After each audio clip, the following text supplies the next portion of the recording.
చెల్లెళ్ళు వదినెలు మరదళ్ళు మంచిగినుర్రి. ఈ నెల ఆఖర్లోపు మీకు ఇంకో సర్కార్ స్కీమ్ రాబోతుంది. కాంగ్రెస్ సర్కార్ వచ్చిన ఫస్ట్ రోజే రేవంత్ రెడ్డి 6 గ్యారెంటీల ఫైల్ మీద సంతకం చేసి ఇప్పటికే మహాలక్ష్మి పథకం కింద ఫ్రీ బస్సులు ఇంకా 10 లక్షలతోటి రాజీవ్ ఆరోగ్యశ్రీ బీమా ఒక్క రోజే చాలు చేసింది ఆయే సర్కారు. ఇప్పుడు ఇంకో పథకం అందుకోనికే తయారుండుర్రిగా. మహాలక్ష్మి పథకం కింద అర్హులైన ఆడోళ్లకు ప్రతి నెల 2500 ఇయ్యనీకి ఆలోచన చేస్తుందట.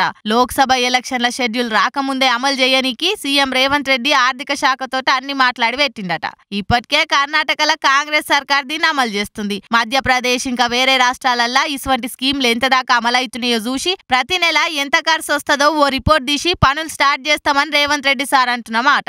ఈ ముచ్చటిట్లుంటే కర్ణాటకలో దగ్గర 3.5 కోట్ల మంది ఆడోళ్లుంటే ఆడ అర్హులైన 1,25,00,000 మందికి ఇస్తున్నారట. ఆడిచ్చినట్టే ఈడ కూడా ఎంత మందికి ఇస్తే ఎంత ఖర్చు వస్తుందని లెక్క తీస్తే 30 లక్షల మందికి ఇస్తే ప్రతి నెల 750 కోట్లు అవసరమైతే అని తేలిందట.